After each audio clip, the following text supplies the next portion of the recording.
बिस्मिल्लाहिर्रहमानिर्रहीम। अस्सलाम वालेकुम नाज़रीन, आप यूट्यूब चैनल देख रहे हैं। मैं इमरान खान हूँ। यौम यकजहती कश्मीर मनाया गया कल के दिन में, और सारा दिन सोशल मीडिया पे नौजवान एक ही आवाज़ उठाते रहे, एक ही बात करते रहे और बार बार करते रहे। और पाकिस्तानियों ने इसके बारे में बड़ी तफसील से बात की है, क्योंकि जो हुकूमत ने बयानिया जारी किया और जो पाकिस्तान की जानिब से अज़म का इजहार किया गया, उसमें कश्मीर में इंसानी हकूक़ की खिलाफ वर्जियों के हवाले से भी बात की गई। तो लोग एक ही बात पूछते रहे, पाकिस्तान के शहरी सारा दिन सोशल मीडिया पर, कि मकबूजा कश्मीर के लिए जो जज्बाती बयान तो आ गए हैं, मगर क्या पाकिस्तान के अवाम जो पाकिस्तान में मौजूद हैं उन्हें बुनियादी इंसानी हकूक़ मिल रहे हैं या नहीं मिल रहे? ये एक बड़ा सवाल बार बार उठाया गया पाकिस्तानियों की जानिब से। तो ये सवाल आप भी सोचिएगा कि हम तब बात करें ना दुनिया के बारे में जब हम अपने गिरबान में झांकें। यहाँ पे ख़वातीन की बेहुरमती हो रही है, चादर और चार दीवारी का तकद्दुस पामाल हो रहा है, ख़वातीन को बेगुनाह जेलों में डाला गया, बड़े लंबे अरसे तक उनको रखा गया, 20,000 से ज़ायद सियासी कारकुनों को गिरफ्तार किया गया, 1 लाख के करीब छापे मारे गए। पूरी दुनिया में इसके खिलाफ आवाज़ उठा रही है। और हम बात करते हैं हक़ खुद इरादियत की, कि वहाँ पे कश्मीर में मिलना चाहिए कश्मीरियों को। तो पाकिस्तान के अंदर जो मैंडेट छीना गया पाकिस्तानियों का, क्या उसके बाद दुनिया हम पे एतबार करेगी? ये बड़े सवाल हैं और लोग उठाते हैं सोशल मीडिया पे। इसीलिए सोशल मीडिया के ऊपर पाबंदियाँ लगती हैं, कदगनें लगती हैं, और सोशल मीडिया को पसंद नहीं किया जाता ताकतवर लोगों की नज़र में। नाज़रीन, ख़त के हवाले से ये कहा जा रहा है जी कि ख़त का जवाब नहीं आएगा। यानी कोई लोग कह रहे हैं ख़त की रसीद भी नहीं मिलेगी। पहले कह रहे थे जी ख़त मिला ही नहीं, ख़त पहुंचा ही नहीं, जनाब किसी को कोई ख़त मौसूल ही नहीं हुआ। कोई कह रहा है जी ख़त गुआच गया है, कोई कह रहा है जी कि ख़त का कोई जवाब नहीं आएगा। तो मैं एक चीज़ सिर्फ बताऊँ, एक तो ये लोग पढ़े लिखे नहीं है, दूसरा ये कोशिश भी नहीं करते। तो इमरान खान साहब ने इनके बारे में ठीक कहा था, जो खुला खत होता है ना, जिसको ओपन लेटर कहते हैं, जो सारी दुनिया के लिए लिख दिया जाता है कि ये बिल्कुल सबको पता चल जाए कि इस खत में क्या लिखा है, वो जो खुला खत होता है ना, वो किसी भी वक्त उस बंदे तक नहीं पहुंचाना होता। वो खुला खत सबके लिए होता है और वो सबको बता दिया जाता है कि आप उस बंदे को क्या कहना चाहते हैं। तो आर्मी चीफ को इमरान खान साहब ने जो खुला खत लिखा, वो एक्चुअली लिखा तो आर्मी चीफ को, लेकिन पूरी कौम को यह बताना मकसद था कि वो आर्मी चीफ को क्या कहना चाहते हैं।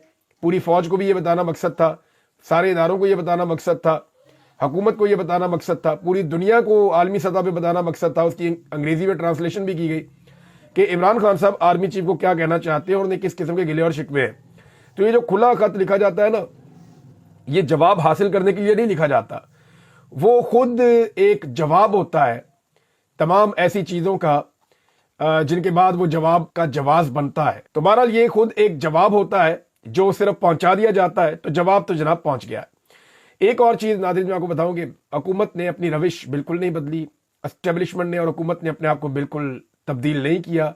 वो एग्जैक्टली उसी काम पर लगे हुए हैं जो काम वो गुज़िश्ता लगभग 3 साल से कर रहे हैं। यानी एक मरतबा फिर पूरे पंजाब के अंदर छापे मारने शुरू कर दिए। इस्लामाबाद में क्रैकडाउन रिपोर्ट हो रहा है, इस पे जो है वो एहतशाम अब्बासी साहब ने रिपोर्ट किया।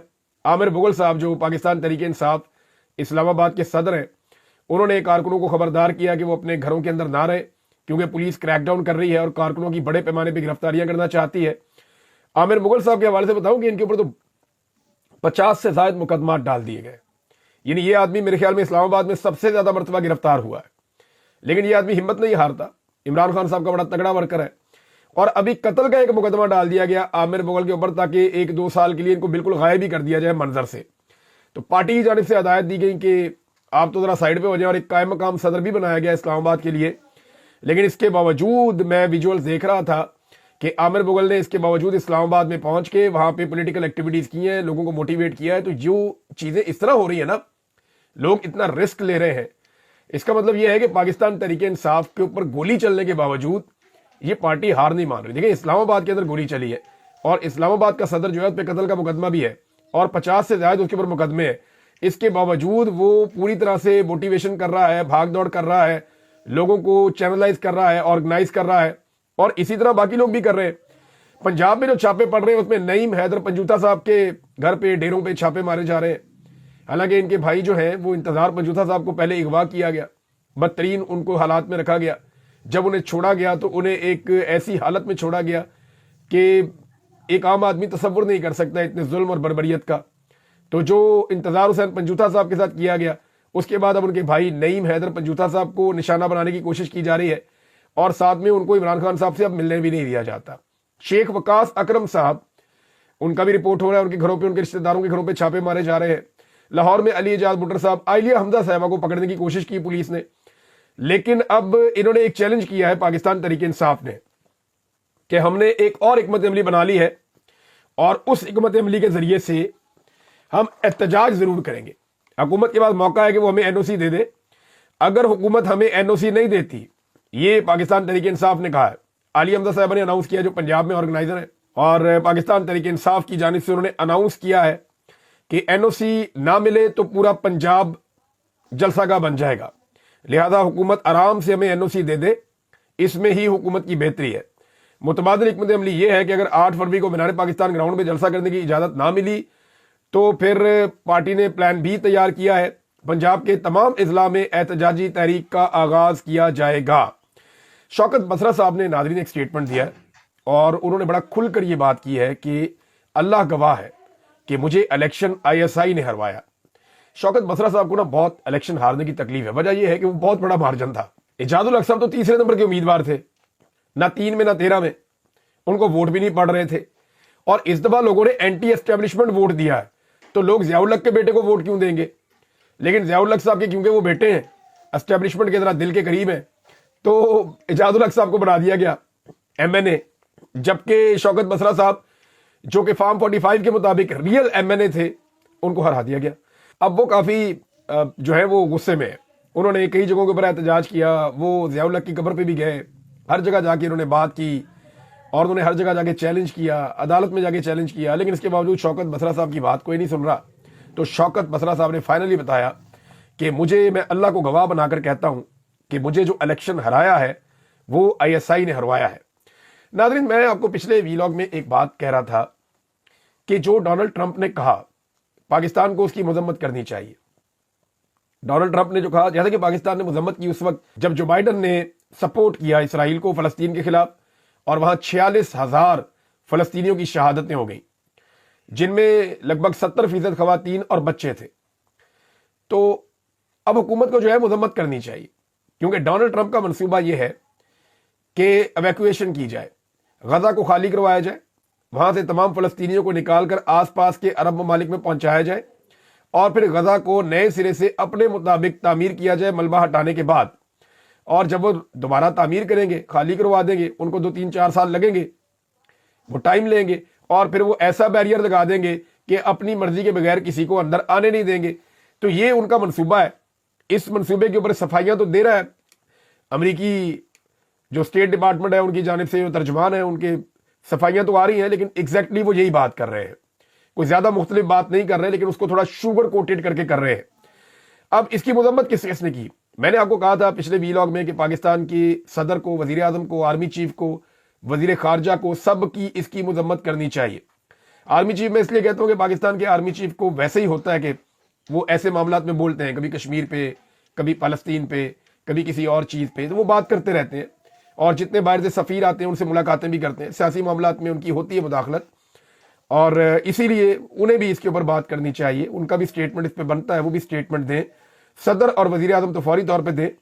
اب ہوا یہ ہے کہ چین کا بھی اس کے اوپر رد عمل آ گیا، روس کا بھی اس کے اوپر رد عمل آ گیا، یورپی ممالک کئی ایک ہیں جن کا رد عمل آ گیا، کئی عرب ممالک کا اس کے اوپر رد عمل آ گیا، لیکن پاکستان سے اب جب میں یہ ویڈیو ریکارڈ کر رہا ہوں تو اب تک کی اطلاع کے مطابق کوئی بھی ڈونلڈ ٹرمپ کے بیان کی مذمت نہیں کر سکا، کوئی بھی اسے چیلنج نہیں کر سکا۔ چلو باقی کوئی نہیں تو نواز شریف صاحب تو ویلے ہی ہیں آج کل، ان سے ہی ایک مذمت کروا دیں ڈونلڈ ٹرمپ کی، یا ڈونلڈ ٹرمپ کے خلاف ایک بیان دلوا دیں۔ فضل الرحمان صاحب نے بھی یہی مطالبہ کیا ہے۔ فضل الرحمان صاحب کا مطالبہ میں آپ کو پڑھ کے بتا دیتا ہوں۔ وہ یہ کہہ رہے ہیں کہ حکومت اور اسٹیبلشمنٹ ٹرمپ کے بیان پر واضح موقف اپنا کر قوم کی ترجمانی کرے۔ فضل الرحمان صاحب نے کہا کہ فلسطین پر اسرائیلی قبضے کو تسلیم نہیں کرتے، اور غزہ کے حوالے سے امریکی صدر ڈونلڈ ٹرمپ کے بیان پر حکومت اور اسٹیبلشمنٹ کا واضح موقف وہ اپنائیں اور قوم کے ضمیر کی ترجمانی کریں۔ یہ جو ڈونلڈ ٹرمپ نے غزہ کے بارے میں ہرزہ سرائی کی ہے، اس پر سخت رد عمل دیا فضل الرحمان صاحب نے۔ انہوں نے کہا کہ امریکی صدر ڈونلڈ ٹرمپ اسرائیلی وزیر اعظم نیتن یاہو ملاقات کے دوران غزہ کے بارے میں ہرزہ سرائی پر امت مسلمہ سراپا احتجاج ہے، لہذا جناب وہ یہ کہہ رہے ہیں کہ قبضے کو ہم تسلیم نہیں کریں گے، یہ فلسطینیوں کا علاقہ ہے، सऊदी अरब ने भी ये बात की, अरब ममालिक ने और भी की, उन्होंने इस डोनाल्ड ट्रंप के आइडिया को मुस्तरद किया, लेकिन पाकिस्तान इसके बारे में नहीं बोल रहा, जो वाहिद एटमी इस्लामी मुल्क है, एक वाहिद एटमी इस्लामी मुल्क है, लेकिन पाकिस्तान ने इसके बारे में बात नहीं की। उसकी वजह यह है कि पाकिस्तान पहले ही डोनाल्ड ट्रंप को मनाने के चक्कर में, देखिए मैंने आपको एक बात कही थी, मैंने आपसे कहा था ना ये इमरान खान से बचने के लिए कंप्रोमाइज कर लेंगे अमेरिका के साथ भी और इसराइल के साथ भी, मैंने आपसे कहा था ना। मैं आपको ये बता रहा था कि पाकिस्तान की हुकूमत और एस्टेब्लिशमेंट, अगर इन्हें इसराइल और अमेरिका के साथ भी कंप्रोमाइज करना पड़ा, इंडिया के साथ भी कंप्रोमाइज करना पड़ा इमरान खान से जान छुड़ाने के लिए, तो ये कर गुजरेंगे।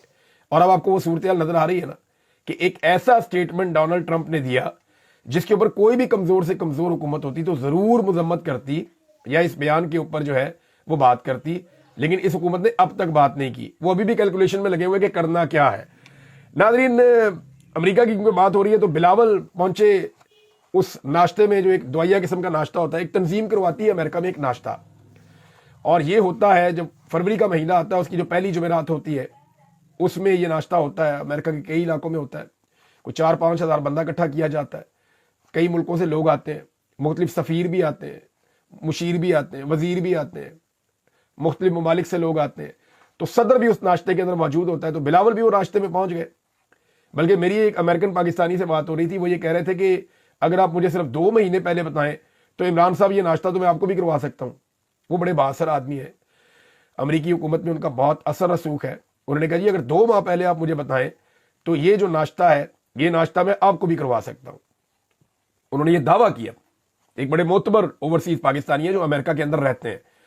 तो मैंने कहा जी ये कोई बड़ी बात नहीं है बिलावल का वो नाश्ते के अंदर जाना। भाई कोई बड़ी बात नहीं है, ना ये डोनाल्ड ट्रंप की दावत है, ना उनका कोई ताल्लुक है, ये एक और तंजीम है वो करवाती है, और ये उसके अंदर डोनाल्ड ट्रंप आते हैं, शिरकत करते हैं, तकरीर करते हैं और चले जाते हैं। तो बिलावल की जनाब उसके अंदर शिरकत रिपोर्ट हो रही है, लेकिन अभी तक, यानी ये जो खबर रिपोर्ट हो रही है उसके मुताबिक अभी तक बिलावल की कोई मुलाकात नहीं हुई डोनाल्ड ट्रंप से, और ना कोई तस्वीर ऐसी सामने आई है। जो खबर लगाई जा रही है उसमें ये दिखाया जा रहा है कि एक तरफ बिलावल साहब की फोटो लगाई हुई है, दूसरी तरफ डोनाल्ड ट्रंप की फोटो लगाई हुई है। मीडिया भी जो है ना वो कमाल करता है, ऐसे तरीके से खबर देता है जैसे लगता है कि डोनाल्ड ट्रंप और बिलावल दोनों इस नाश्ते में थे, तीसरा बंदा ही कोई नहीं था। और भाई बिलावल को नेड़े भी नहीं लगने दिया उन्होंने डोनाल्ड ट्रंप के, फिलहाल जो अब तक की इतला है उसके मुताबिक। और बिलावल भी एक आधी तस्वीर की तलाश में किसी तरह कहीं जाके किसी के साथ वो फोटोज 2-4 खिंचवा ले। अगर बिलावल को कोई अच्छी सी तस्वीरें मिल जाती हैं तो शायद उनका इम्कान रोशन हो जाए कि आने वाले वक्त में वो वज़ीर आज़म बन जाए इसी असेंबली के अंदर। और यही जरदारी साहब की ख्वाहिश है कि मैं सदर हूं और मेरा बेटा वज़ीर आज़म हो, ऐसी कोई चीज़ होनी चाहिए। लेकिन फिलहाल तो बिलावल को कोई तस्वीर नहीं मिली, और ख़ास तौर पर जो तस्वीर वो चाह रहे थे कि डोनाल्ड ट्रंप के नज़दीक पहुंचे, अभी तक तो बिलावल के बारे में इत्तला मिल रही है कि वो डोनाल्ड ट्रंप के पास भी नहीं फटक सके। नाज़रीन, एक और खबर है, वो है जनाब मोहसिन नकवी साहब के हवाले से। खबर इंपॉर्टेंट है।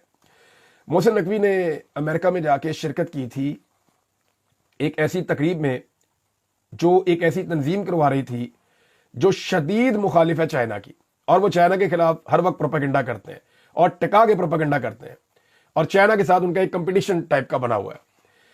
और चाइना ने इसको बड़ा माइंड किया था। जो सोर्सेज से खबरें आ रही थी, मुख्तलिफ लोग ये क्लेम कर रहे थे कि चाइना ने इसको माइंड किया है और ये मोहसिन नकवी ने बहुत बड़ा ब्लंडर कर दिया है। एक तरफ वजारत खारजा ने कहा कि जनाब गलती से मोहसिन नकवी साहब चले गए थे, दूसरी तरफ मोहसिन नकवी ने कहा जी मैं तो गया ही नहीं था, ऐसी कोई चीज ही नहीं हुई। तो अब मोहसिन नकवी पाकिस्तान का वजीर दाखिला है, इनको लेकर सदर पाकिस्तान पहुंचे हैं, किधर? चाइना। साथ इसहाक डार साहब भी हैं। अब डिप्टी वजीर आजम या वजीर खारजा उसकी मुलाकात नहीं हो रही चीनी सदर से, जो पाकिस्तानी सदर है उसकी भी मुलाकात नहीं हुई फिलहाल चीनी सदर से। हो सकता है हो जाए, कोई मफामती याददाश्तों पे दस्तखत हो रहे हैं, यानी MOU साइन हो रहे हैं, और MOU की कोई औकात नहीं होती, कोई हैसियत नहीं होती जब तक कि पैसा आए ना। बहरहाल मोहसिन नकवी को पहुंचाया गया, ये एक वीडियो भी आई हुई है, मोहसिन नकवी को पहुंचाया गया चीनी सदर के करीब, और उस पर जो खबर दी गई है वो बड़ी मुख्तसर सी है, लेकिन चीनी सदर इस वीडियो के अंदर कुछ ज्यादा खुश दिखाई नहीं दे रहे, और ऐसा लगता है कि मोहसिन नकवी साहब की पेशी हुई है और इन्होंने जाके वहां सफाई दी है कि जनाब गलती हो गई, मुझे पता ही नहीं था कि वो एंटी चाइना कोई तंजीम है या कोई ऐसी, इन्होंने सफाई दी होगी, और अगर इन्होंने डायरेक्ट सदर को नहीं दी तो उनके अमले को तो जरूर दी होगी सफाई की, जनाब हमसे गलती होगी। ऐसा लगता है कि जैसे एक पेशी टाइप का माहौल बना हुआ है। बहरहाल मोहसिन नकवी ने चीन के सदर शी जिनपिंग से मुलाकात की اور پاکستان میں چینی شہریوں کی سیکورٹی کے حوالے سے انہیں بریفنگ دی، اور اس کے بعد انہوں نے جناب کا ان کا اسٹیٹ بینکویٹ ہے، وہاں پہ ایک تقریب ہو رہی تھی، وہاں پہ یہ پہنچ گئے، اور پہنچ کے ذرا ایسے تھوڑی سی ان کی بات ہوئی، اس کے بعد ان کو وہاں سے ہٹا دیا گیا۔ ناظرین ایک اور خبر ہے، یہ بار بار دونوں بھائی جو ہیں وہ اعلان کرتے ہیں، شہباز شریف اور نواز شریف، ان کے اعلان پہ میں آتا ہوں، لیکن ایک چیلنج کیا ہے جنید اکبر صاحب نے، وہ چیلنج میں آپ کو بتا دیتا ہوں، اور انہوں نے کہا کہ میں یقین دلاتا ہوں کہ 8 فروری کو تاریخی جلسہ ہوگا، اور اس جلسے میں ہم کسی کو کوئی ٹرانسپورٹ یا گاڑی نہیں دیں گے، لوگ عمران خان کی خاطر اپنی مدد آپ کے تحت پہنچیں گے، یہ جنید اکبر نے کہا۔ اور دوسرا، پاکستان تحریک انصاف کا جو ورچوئل جلسہ ہوا ہے وہ بھی بہت کامیاب ہوا ہے، یعنی رات کو اتنی بڑی تعداد میں لوگوں نے اس میں شرکت کی ہے کہ پاکستان کی کوئی اور پولیٹیکل پارٹی، کیا اس ریجن کی کوئی اور پولیٹیکل پارٹی اس بارے میں سوچ بھی نہیں سکتی کہ اتنی تیزی سے نوجوان انگیج ہوتے ہیں پاکستان تحریک انصاف کے ورچوئل جلسہ کے ساتھ، ہزاروں کی تعداد میں آتے چلے جاتے ہیں، اور جب فائنل انگیجمنٹ آتی ہے تو پتہ چلتا ہے کہ نارمل جلسے میں اتنے بندے اکٹھے نہیں ہو سکتے، یہ فیوچر کے جلسے ہیں، انہیں آئیڈیا ہی نہیں ہے پی ایم ایل این کو، پیپلز پارٹی کو، یہ ابھی بھی جا کے سٹیج بنا کے جلسے کرتے ہیں، آنے والے وقت میں اس طرح جلسے ہوں گے ہی نہیں، آنے والے وقت میں یہ سارے ڈائنامکس، ساری چیزیں بدل جائیں گی، جیسا کہ پاکستان کے الیکٹرانک میڈیا کی حیثیت ختم ہو رہی ہے سوشل میڈیا آنے کے بعد، اخبارات پڑھنے لوگوں نے بند کر دیے ہیں، ٹویٹر آنے کے بعد، یوٹیوب آنے کے بعد، فیس بک آنے کے بعد اور انسٹاگرام آنے کے بعد لوگ اخبارات سے دور ہو گئے، تو اسی طرح سے آہستہ آہستہ جو گراؤنڈ پہ جا کے آپ جلسے کرتے ہیں ان کی حیثیت کم ہوتی جائے گی، یہ ورچوئل جلسے اہمیت اختیار کرتے چلے جائیں گے، اور ان کا ڈیٹا بڑا کلاسیفائڈ طریقے سے آیا کرے گا، ایک ایک چیز پتہ چلے گی، کتنے بندوں نے کہاں سے شرکت کی، کس حلقے سے کتنے بندے شامل ہوئے، اور کتنے ووٹر کہاں کہاں کے ہیں۔ آنے والے وقت میں آپ کو یہ ڈیٹا بھی مل جایا کرے گا، آپ کو پتہ چل جائے گا کون سی پارٹی کہاں چل رہی ہے، اور اسی کی بنیاد کے اوپر سروے ہو جایا کرے گا کون آگے کون پیچھے۔ بہرحال جو دونوں بھائی ہیں نواز شریف اور شہباز شریف، یہ بار بار دعوے کرتے ہیں کہ مہنگائی کم ہو رہی ہے، بار بار کہتے ہیں مہنگائی کم ہو رہی ہے، اور اب تو دعویٰ یہ کر دیا ہے کہ گزشتہ 9 سالوں میں مہنگائی اتنی کم نہیں ہوئی جتنی انہوں نے کر دی ہے۔ تو چلے حقائق آپ کے سامنے رکھ دیتے ہیں، صرف 5 یا 6 چیزوں کی میں آپ کو بتاؤں گا کہ مہنگائی کا عالم کیا ہے۔ اب کلیم کیا ہے دونوں بھائیوں کا؟ کلیم یہ ہے کہ 9 سال میں کبھی مہنگائی اتنی کم نہیں تھی جتنی ان دونوں بھائیوں نے مہنگائی کم کر دی ہے اسٹیبلشمنٹ کی گود میں بیٹھ کے، کلیم ان کا یہ ہے۔ اب میں ان کے کلیم کا حقیقت آپ کے سامنے رکھتا ہوں۔ 9 سال اگر لگائیں تو پیچھے نواز شریف کا دور بھی اس کے اندر شامل ہو جاتا ہے، اس کے بعد عمران خان صاحب کا 3.5 سال کا دور بھی آ جاتا ہے، اس کے بعد پی ڈی ایم سرکار کے 1.5 سال بھی آ جاتا ہے، اس کے بعد جو نگران حکومت آئی اس کے 6-7 مہینے بھی آ جاتے ہیں، اور اس کے بعد اب یہ جو حکومت آئی ہے اس کا 1 سال بھی اس کے اندر شامل ہو جاتا ہے۔ تو ہم اس سارے کو نہیں دیکھتے کہ 9 سال میں کیا واقعی انہوں نے سب سے کم مہنگائی کر دی ہے، ہم صرف عمران خان صاحب کے جانے والے مہینے سے یا فروری 2022 سے اس کا موازنہ کر دیتے ہیں کہ فروری مارچ 2022 میں عمران خان صاحب کے دور میں یہ 5-6 چیزیں جو مین چیزیں ہیں، میں زیادہ ڈیٹیل میں نہیں جا رہا، یہ 5-6 چیزیں کتنی مہنگی تھیں اور آج کتنے کی ہیں۔ تو شہباز شریف صاحب کا جو 9 سالہ ریکارڈ ہے نا، یہ میں اس کا پول یہاں پہ آپ کے سامنے ابھی کھولنے والا ہوں۔ نمبر 1، بجلی جو 12 روپے سے 16 روپے فی یونٹ تک مل رہی تھی، اور میکسیمم یہ کوئی 20 تک چلی جاتی تھی، اب یہ 50 روپے سے 70 روپے تک فی یونٹ میں مل رہی ہے، 4 گنا قیمت بڑھ چکی ہے۔ گیس کی قیمت میں 10 گنا اضافہ ہو چکا ہے، 1000% تک گیس کی قیمت میں اضافہ ہوا ہے، یعنی دگنی پھر دگنی پھر دگنی، یعنی اتنی قیمت بڑھائی ہے کہ 10 گنا تک گیس کی قیمت میں اضافہ کیا ہے عمران خان صاحب کے دور کے مقابلے میں۔ پیٹرول کی قیمت عمران خان صاحب چھوڑ گئے 150 روپے، آج آپ کو مل رہا ہے 300 تک بھی یہ لے گئے تھے، لیکن آج آپ کو مل رہا ہے 257 روپے۔ تو یہ مہنگائی 9 سال کی کم ہوئی ہے یا زیادہ ہوئی ہے؟ ڈیزل کی قیمت 145 روپے عمران خان صاحب چھوڑ گئے تھے، اور آج 268 روپے، یہ 9 سال میں زیادہ ہوئی ہے یا کم ہوئی ہے؟ بھئی یہ تو مہنگائی زیادہ ہوئی ہے۔ آٹا عمران خان صاحب 1100 روپے کا 20 کلو والا تھیلا چھوڑ گئے تھے، آج 2000 روپے کا، اور بعض جگہوں پہ اس سے بھی مہنگا ملتا ہے۔ چینی عمران خان صاحب چینی چھوڑ گئے تھے 100 روپے کلو سے کم کی قیمت میں، اور یعنی کچھ لوگ کہہ رہے تھے جب 80 روپے کلو چینی ہوئی تھی نا تو انہوں نے رولا ڈال دیا تھا کہ یہ چینی 80 روپے کلو ہو گئی، عمران خان کا نام ہی رکھ دیا چینی چور۔ یاد ہے آپ کو انہوں نے نام رکھ دیا تھا 80 روپے کلو چینی کے اوپر کہ عمران خان چینی چور ہے۔ تو آج جو اس چینی کی قیمت ہے وہ 150 روپے کلو سے زیادہ ہے۔ تو یہ قیمت کم ہوئی ہے 9 سال میں یا زیادہ ہوئی ہے؟ بھائی انہوں نے بڑھا دی ہے، 9 سال کی کم ترین شرح پہ کیسے پہنچ گئی؟ اچھا جی، گھی کی قیمت میں کتنا اضافہ ہوا عمران خان صاحب کے دور سے لے کر اب تک؟ تو یہ دگنے سے زیادہ اضافہ گھی کی قیمت میں بھی انہوں نے کر دیا ہے۔ چاول جو ہے باسمتی، یہ 90 روپے سے 120 روپے کلو کے درمیان ملتا تھا، اور اب یہ ملتا ہے 257 روپے سے 470 روپے کلو کے درمیان۔ यानी डबल से भी ज्यादा कीमत पे ले गए हैं। दूध, ये जो डब्बे वाला है, ये जो 150 रुपए का मिलता था 1 लीटर वाला पैकेट, ये आज 355 रुपए का मिल रहा है। दालों की कीमतें, सब्जियों की कीमतें, दीगर तमाम चीजों की कीमतें आसमान से बातें कर रही है। और ये दोनों भाई झूठ बोल रहे हैं कि हम महंगाई कम कर रहे हैं। एक्चुअली होता यह है कि ये झूठ को इतने कॉन्फिडेंस से इतनी मर्तबा बार बार बोलते हैं कि इन्हें लगता है कि लोग उसके ऊपर यकीन करेंगे, लेकिन ऐसा होगा नहीं। गरीब आदमी पैसे लेकर जाता है, उससे चीज खरीदता है, जब वो खरीदता है तो वापस आते हुए 4 गालियां भी देता है और वो बताता है कि जनाब अब कसूर किसका है। वो एस्टेब्लिशमेंट को और उनके लाए हुए इन मोहरों को अपनी तबाही के लिए जिम्मेदार समझ रहा है। और गरीब आदमी सब जानता है, पाकिस्तान का आम आदमी इंतजार कर रहा है कि एक मरतबा फिर उन्हें मौका मिले और वो फिर इन सारों को शिकस्त दे। अब तक के लिए इतनी, अपना ख्याल रखिएगा, अपने चैनल का भी। अल्लाह हाफिज़।